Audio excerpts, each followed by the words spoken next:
Good morning everyone. In the last video we have discussed about the conditional statements, and in this video we are going to discuss SQL constraints. Firstly, we have to understand that what is the meaning of constraint. What is a constraint? Constraint is basically a restriction.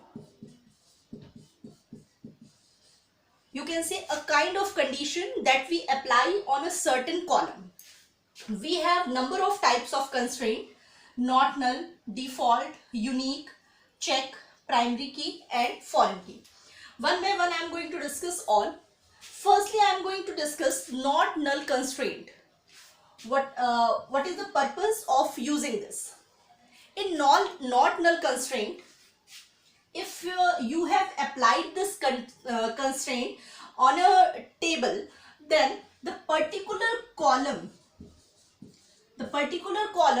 will ensure that that column do not store any null value. For example, we have a table, हमारे पास एक table है. We have taken an example of student table. हमने student table लिया है. हम ये constraint लगाना चाहते हैं या कंडीशन लगाना चाहते हैं कि जो ऐसा नंबर है किसी भी केस में वो नल नहीं होना चाहिए. दैट मीन्स ऐसा कोई स्टूडेंट एग्जिस्ट ना करे जिसका ऐसा नंबर इशू नहीं हुआ. तो वो कंडीशन हम कैसे सेटिस्फाई करा सकते हैं? If we have applied this constraint not नल.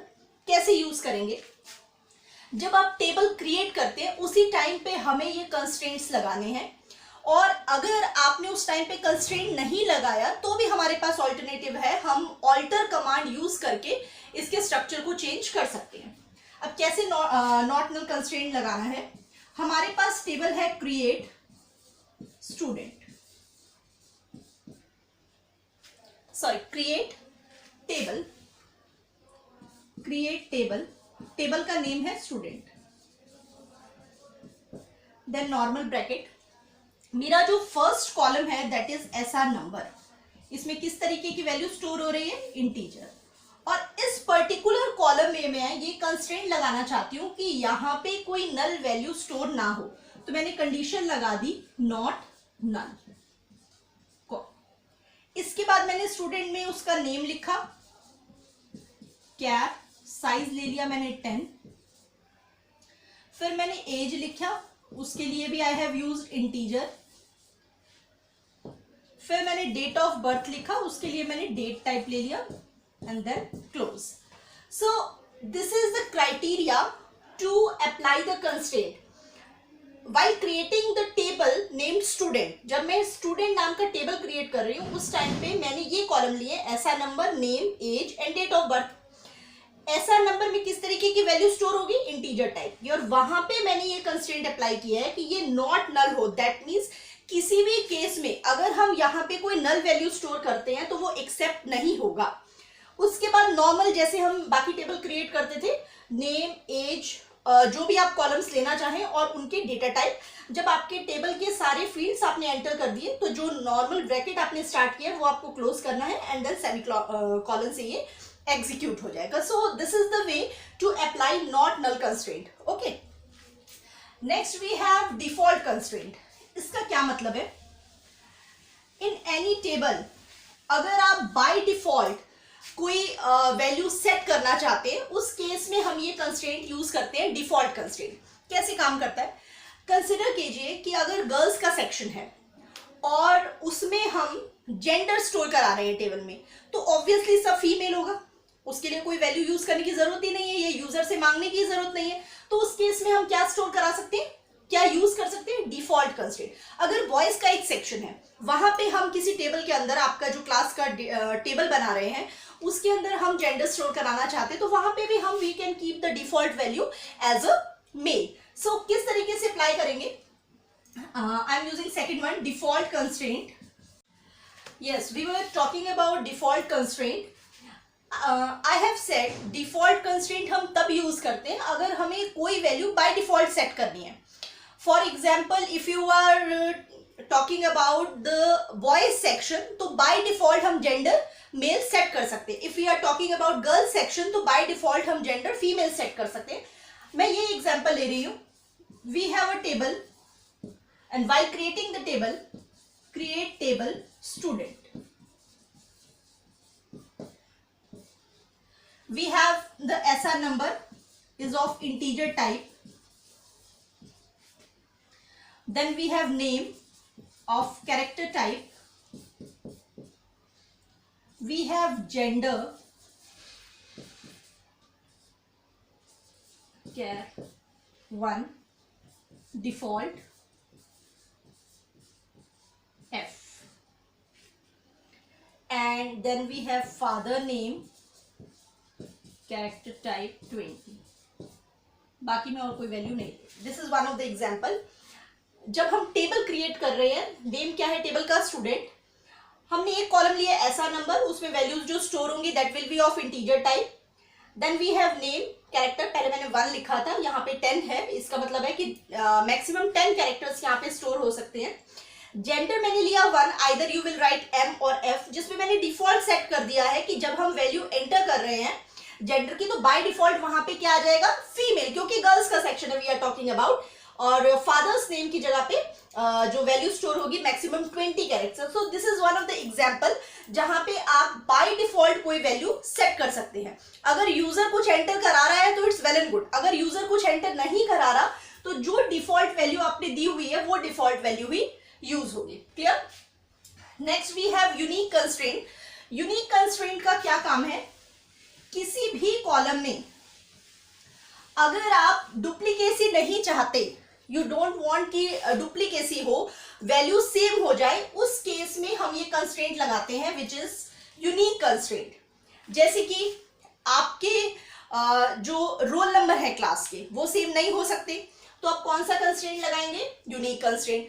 जो स्कूल का डेटाबेस है उस पे जो टेबल बना हुआ है वहां पे ऐसा नंबर सेम नहीं हो सकता, तो हम क्या बनाएंगे? यूनिक कंस्ट्रेंट रख सकते हैं. सो इसी तरीके से we have number of examples. जैसे कोई ऑर्गेनाइजेशन है, वहां पे एम्प्लॉयज हैं, तो एम्प्लॉय का जो कोड है वो सेम नहीं हो सकता, तो वहां पे हम क्या कंस्ट्रेंट यूज करेंगे? Unique constraint. I am taking an example. Create table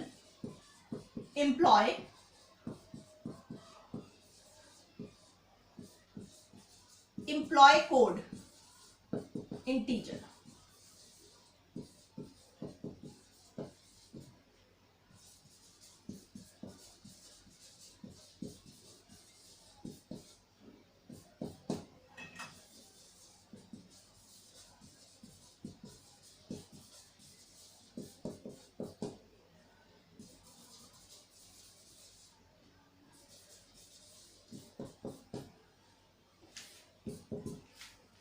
मैंने ये एक एग्जांपल लिया है जिसमें टेबल बनाया है एम्प्लॉय नाम का. इसमें मैंने एम्प्लॉय लिया है जो इंटीजर टाइप का ही होगा और उसमें मैंने कंस्ट्रेंट अप्लाई किया है यूनिक. दैट मींस किसी भी केस में जो एम्प्लॉय कोड है वो सेम नहीं होंगे. जितने भी एम्प्लॉयज आपके उस ऑर्गेनाइजेशन के हैं, एम्प्लॉय कोड सभी का अलग होगा. इसी वजह से हमने यहाँ पे कंस्ट्रेंट लगाया है unique. Then we have employee name, designation and gender, जिसके लिए आपने उनके डेटा टाइप्स डिफाइन किए हुए हैं. आप चाहे और भी कॉलम्स इसमें बढ़ा सकते हैं एज पर द रिक्वायरमेंट. और एक ही टेबल के अंदर we can apply multiple constraints. जैसे मैंने सिर्फ यहाँ पे यूनिक लगाया, आप चाहे एक टेबल में यूनिक, नॉट, नल, डिफॉल्ट जितनी चाहे उतने कंस्ट्रेंट्स लगा सकते हैं. Next is your check constraint.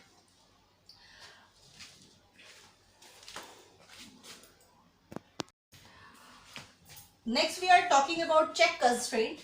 Check constraint is used to apply the condition, check condition. For example, students are taking admission in a next class.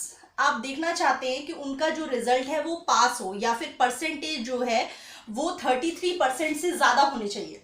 सो उस case में हम ये कंडीशन लगा सकते हैं. जैसे जहाँ पे उनके पास रिजल्ट आ रहा है, उधर जो परसेंटेज दिए अगर वो 33 से ज्यादा है, चेक कंडीशन आपने लगा ली तो ही और शी कैन प्रमोट. उस केस में आप चेक कंडीशन लगा सकते हैं. अदरवाइज आप रोल नंबर में लगा सकते हैं check condition that it should be greater than 0. That means वहां पे कोई वैल्यू एग्जिस्ट करनी चाहिए, वो 0 नहीं होनी चाहिए. For example, create